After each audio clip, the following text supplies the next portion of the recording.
kurikira ikiganiro isi n'abantu umenye inkuru z'amateka y'ubuzima bwa bamwe mu byamamare n'abanyabigwi, imibereho by'abangaba, ibikorwa, imyitwarire n'imirimo yagize ikindura ku isura y'amateka. Isi n'abantu. Kompanieführer ruft Rambo. Rambo, kommen. Kompanieführer ruft Rambo. John Rambo.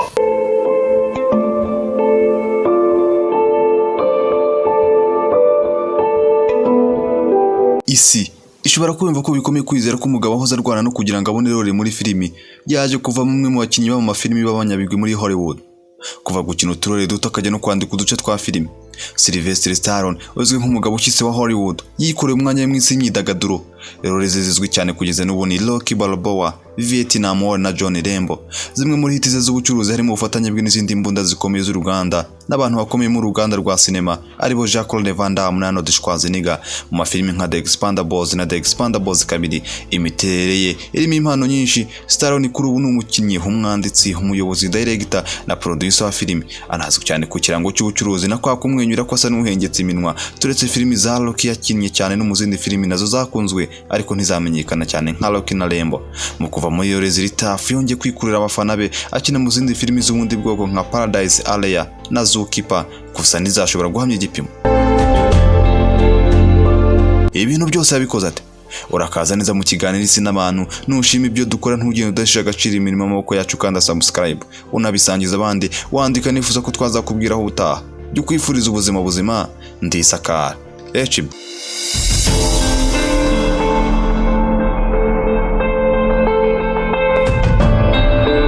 Michael Sylvester Goldenzizo Stallone ubuzima bwe bwatangiye tariki ya 6 Nyakanga mu 1946. Abyawe na Frank Stallone na Jacqueline Stallone muri New York. Afite ibisekuruza by'Ubutaliyani, Uburusiya, Ubufaransa n'Abayahudi.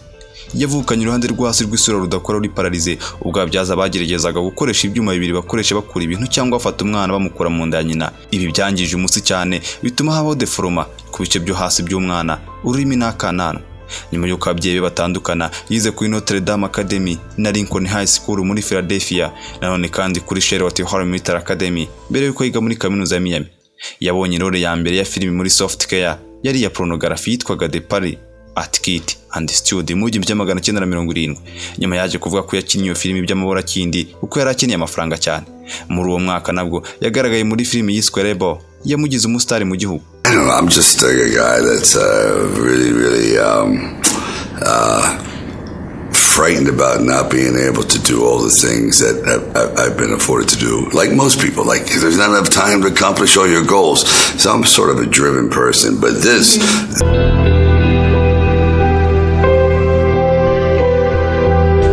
Yagaragaye nanone mu gafilimi gaciritse Score twakwita nka theater mu 1971.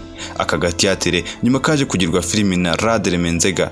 Yagaragaye no muri Bananas ya Woody Allen no mu yindi yari yo gusetsa Crowd yari nk'inyongezo.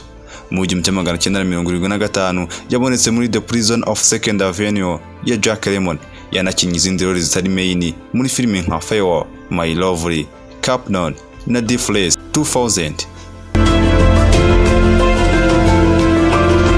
Umwaka wa 1976 waje ufite amasezerano n'icyizere kuri Rambo ubwo yagaragaraga muri filimi ya mbere yarwanaga ari Rocky yanditsemo izina mwisi ndetse ifatwa nk'imwe muri filimi zamuhiriye cyane mu cyuruzi kugeza n'ubu.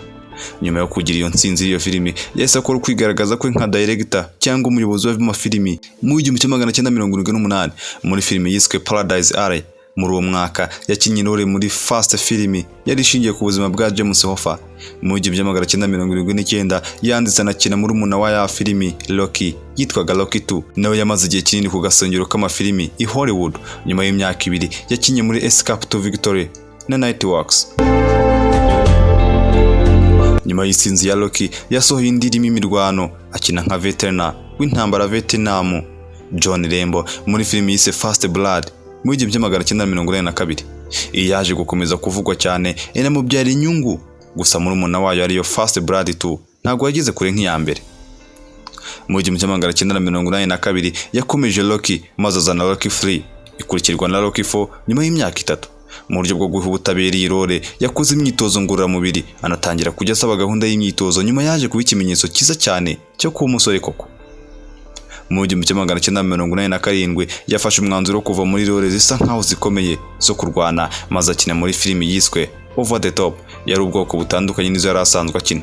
Gusa iyo filimi ntabwo yamenyekanye cyane ndetse yanavuzwe gake nyuma y'imyaka 2 yongeye gukina filimi y'ubwoko butandukanye n'ubwo yari yakinnye Tango and Cash, yo iratsinda ndetse yanamenyekana. Mu 1990 yakinnye mu kindi gice cya Rocky yise Rocky 5. Iyi filimi yaguye hasi cyane ndetse yenda no kubiyanywa muzo yagurishije yaramuhombeye bitavugwa. Mu myaka 2 yakurikiye yageragereje muri komedi ariko aratsindwa bisebetse cyane ubwo yakinaga muri Oscar na Stop cyangwa se My Mom Will Shoot. Yakinnye muri filimi yatsinze Cliff Changer, yagaruye icyizere cy'abafana be ku bushobozi bwe bwo gukina. Muri uwo mwaka yakinnye muri filimi yari iteye imbere cyane yitwaga Demolition Man. Kuva mu 1990 kugeza mu 1996 yagaragaye muri filimi zariye hit zirimo The Socialist, Judge Dredd na Assassins. Mu 1997 yagaragaye muri filimi y'ingengo y'imari ntoya Copland, ayibangikanyije na Robert De Niro na Ray Liotta, nizo zari kugasongera muri rusange. Umwaka wakurikiyeho yatije ijwi rye muri filimi Ants. Kuva mu 2000 kugeza mu 2005 yabonye mu mafilimi nka Get Culture, Driven, Avenging Angel, The Talks, Spy Kids, Game Over, Taxi Free na Shade. Mu 2005 yari umwe mu bari ba presenter ba boxing series The Contender cyangwa se umunyamahirwe. Yafashe akaruhuko mu 2005 maze akajya akora nka nyiri birori n'umuyobozi kubahatanaga muri show za nyazo za The Contender. Nyuma y'akaruhuko atari muri filimi yagarutse muri Hollywood azanye n'agace ka gatandatu ka Rocky kitwa Rocky Balboa, kabaye kuri hit igihe kirekire kanavugwa cyane mu 2003. Nyuma y'imyaka 2 yasohoye agace ka 4 ka Rambo n'undi nkeri yabanje. Aka gace ka filimi nako karakunzwe kugera ku kigero cya Rocky ya 6. Yagaragaye muri filimi yarebwe cyane muri Bollywood mu Buhinde yitwaga Kamb Ke Hat ari kumwe na Karen Kapoor na Akshay Kumar mu 2009. Umwaka akurikiyeho yakinnye muri imwe mu zahitinze cyane z'umwaka The Expendables. Mu 2012 murumuna wayo The Expendables 2 yarasohotse. Umwaka akurikiyeho yakinnye muri filimi ya Action Bullet to the Head yari ishingiye ku gatabo ka novel kitwa The Plum Dance la Tête. John Rambo.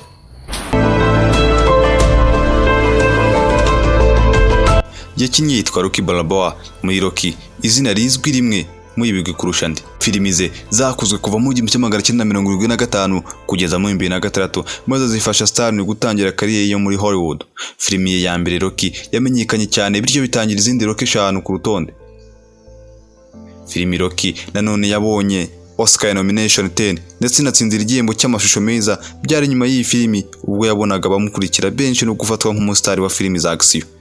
Yafatwaga nka John Rambo muri iyi nkuru ya Rambo nubwo filimi enye gusa arizo zakozwe kuri iyi filimi.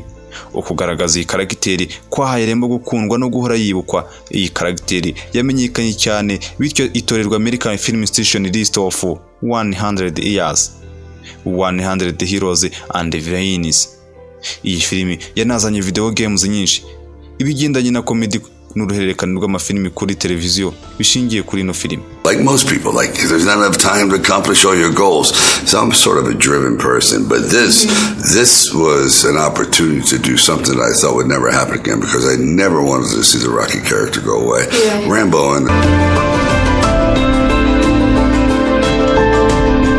mu 1977 yatsinze igihembo cya Best Foreign Actor cya David De Toronto kubera filimi Rocky.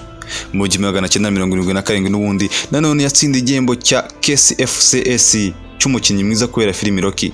Mu 1979 yabonye igihembo cy'umusare w'umwaka cya Showest Convention. Mu 1997 yahembwe The Stockholm International Film Festival nk'umukinnyi mwiza kubera filimi Copland.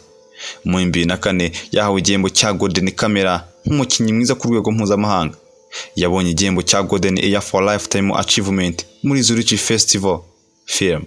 Yahawe igihembo cya Life Time Achievement muri Hollywood Film Festival mu 2010.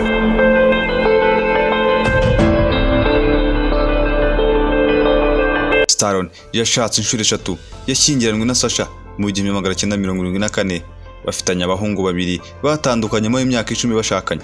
Nyuma yaho yarongoye Brigitte Nielsen mu kwa 12 tariki 15 mu 1985, ariko batandukana nyuma y'imyaka 2 ubwo hari mu 1987.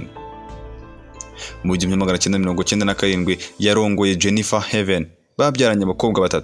Kubera imiterere ye azwiho kuba yarahuye n'imvune nyinshi muri kariyeri ye yose, zirimo kuvunika ijosi ku buryo byamusabaga gushyiramo icyuma. Mu 2007 abamukurikiranaga bo muri Australia bagaragaje ko yari arwaye genitropins, indwara yavumbuwe mu 1997 iterwa no kuba umuntu afite utunyangingo tubyibushye.